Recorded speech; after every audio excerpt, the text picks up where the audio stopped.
सांप के पास अगर जहर नहीं हो तब भी उसे अपने बचाव के लिए काटना चाहिए, नहीं तो लोग उसके साथ खिलवाड़ करेंगे। आज का यह स्पीच बहुत ही जरूरी टॉपिक पर है। अगर आपने इसे पूरी अच्छी तरह से समझ लिया तो इसी वक्त से आपकी जिंदगी की आधी से ज्यादा समस्या खत्म हो जाएगी और जिंदगी पटरी पे दौड़ने लगेगी और जिंदगी में फैसला अच्छा लेने लगोगे। ये दुनिया ने मुझे बुरा कह के पुकारा और जब जब लोगों के बुरे वक्त में साथ दिया, लोगों ने मुझे अच्छा कह के पुकारा। बचपन में एक बार मेरे पिताजी ने मुझे कहा कि जा बकरी चराने के लिए एक लकड़ी खेत से ले आ।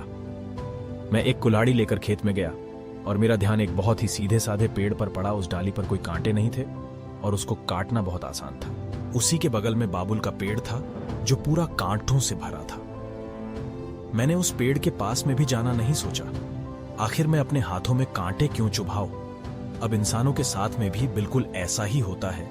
जो इंसान टेढ़ा होता है, ना थोड़ा काम अच्छा होता है, ना उसको ज्यादा डिस्टर्ब नहीं किया जाता है, उसको ज्यादा तंग नहीं किया जाता है। आमतौर पर उसकी बातें मान ली जाती है। वहीं अगर कोई सीधा इंसान होता है तो उसको अपनी बात मनवाने के लिए पापड़ बेलने पड़ते हैं और लास्ट में उसको वही मानना पड़ता है जैसा लोग उसको मनवाना चाहते हैं। आज हम बात करेंगे कि बुरा बनना क्यों जरूरी है, टेढ़ा बनना क्यों जरूरी है और कैसे बने जिंदगी में। अगर आपने दो चीजों को सही समय पर सही ढंग से यूज करना सीख लिया तो कभी धोखा नहीं खाओगे, कभी मन में पछतावा नहीं रहेगा, फिर चाहे लोग आपको टेढ़ा बोले या बुरा बोले। पहला चीज है हाँ और दूसरी चीज है ना। अगर आपने जिंदगी में सीख लिया कि कब आपको हाँ कहना है और कब ना कहना है, तो भले ही आपको लोग कुछ भी बोले, आपको कितना भी बुरा बोले, कितना ही जिद्दी बोले, कितना ही बुद्धू माने, लेकिन आप अगर देखोगे ना अपनी लाइफ में पलटकर, तो कम से कम आपको किसी भी बात का पछतावा नहीं रहेगा। आप मुझे ये बताओ कि ये जो जिंदगी जी रहे हो वो ना आपको बबलू के नाम पर मिली है, टोनी के नाम पर मिली है, ना रानी के नाम पर मिली है। ये जो जिंदगी है ना वो आपके अपने खुद के नाम की मिली है। ये हमारे बाप के नाम की भी नहीं है और हमें अलग जिंदगी मिली है। जो तुम्हारा नाम है ना, उस नाम के हजारों इंसान हैं इस दुनिया में। आप लोग तो रोज फेसबुक इंस्टाग्राम में सर्च मारकर तो देखते होंगे। फिर कौन सी ऐसी चीज है जो तुम्हें तुम्हारे उन नामों से अलग बनती है?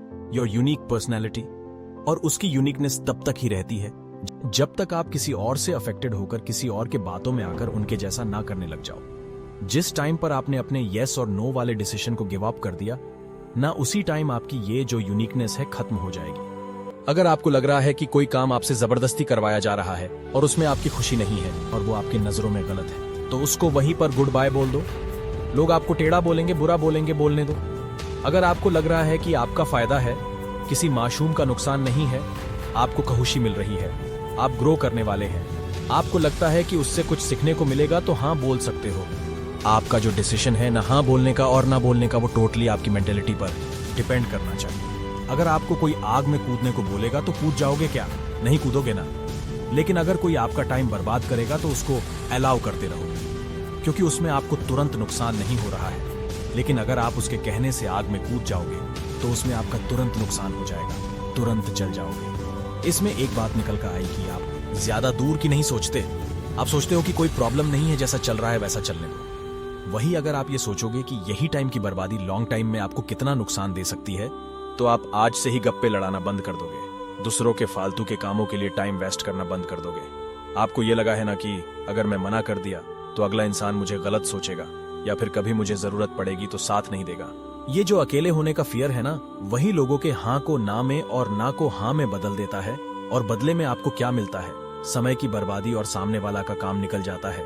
वो अपना फायदा लेकर निकल लेता है और तुम पछतावे को लेकर बैठे रहते हो कि काश उस दिन मैं ऐसा नहीं किया होता। टेढ़ा बनना बहुत जरूरी है भाई, नहीं तो खड़े खड़े बिक जाओगे। अगर आप सॉफ्ट टारगेट रहोगे ना किसी के लिए, तो वो आपको पहले ही निशाना बना लेगा।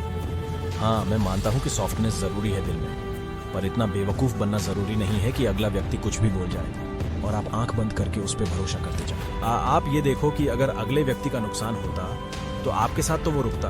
तुम्हारे साथ अगर मैं ठीक उसको वैसा ही करने को बोलता जैसे वो मुझे करने को बोल रहा है, तो क्या वो भी मानता मेरी बात?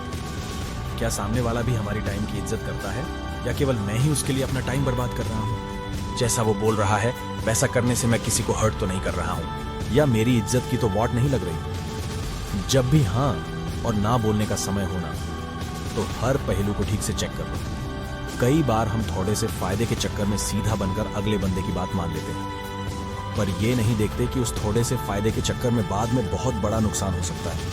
कई बार अच्छा बनने के चक्कर में या अपना रिश्ता ये बचाने के चक्कर में गलत को भी सही बताने लगते हैं और अच्छा बन जाते हैं। पर ये नहीं देखते कि ये जो इंसान हमारे साथ ऐसा कर रहा है ना, ये ऐसा बोल रहा है ना, वो किसी और को भी जाकर बोलता होगा। हमारे बारे में ये नहीं सोचोगे। इसीलिए कहता हूं कि सही है तो उसको सही बोलो, और अगर कोई चीज गलत है तो उसको गलत बोलो। फिर चाहे आपको लोग बुरा बोले, टेढ़ा बोल, तो उसको गलत बोलो। फिर चाहे आपको लोग बुरा बोले, टेढ़ा बोले या कुछ भी बोले। लास्ट में मैं एक ही बात बोलना चाहता हूं। कहते हैं कि अच्छों को दूसरों में अच्छाइयां और बुरों को दूसरों में बुराइयां ही नजर आती है। इसीलिए अगर तुमको कोई बुरा बोले, टेढ़ा बोले, तो उसके बातों का नहीं बल्कि खुद के ऊपर ध्यान देना कि क्या तुम सच में बुरे हो। किसी को माफ करके अच्छा बन जाओ, लेकिन किसी का स्वार्थ पूरा करने के लिए बेवकूफ मत बनो। चाहे दूसरों के नजर में अच्छे बनो या बुरे, बस ऐसा बनो कि कोई तुम्हारे जैसा ना बन पाए। और अगर अच्छा बनो तो बेवजह बनना कोई वजह से तो हर कोई अच्छा बन जाता है। और एक चीज को दिमाग में हमेशा रखना, कुछ ऐसा जरूर करना कि जिससे दुनिया में देश का नाम हो जाए और देश में आपका नाम हो जाए। मोटिवेशन की आग को सपोर्ट करने के लिए आप लोगों का बहुत बहुत धन्यवाद।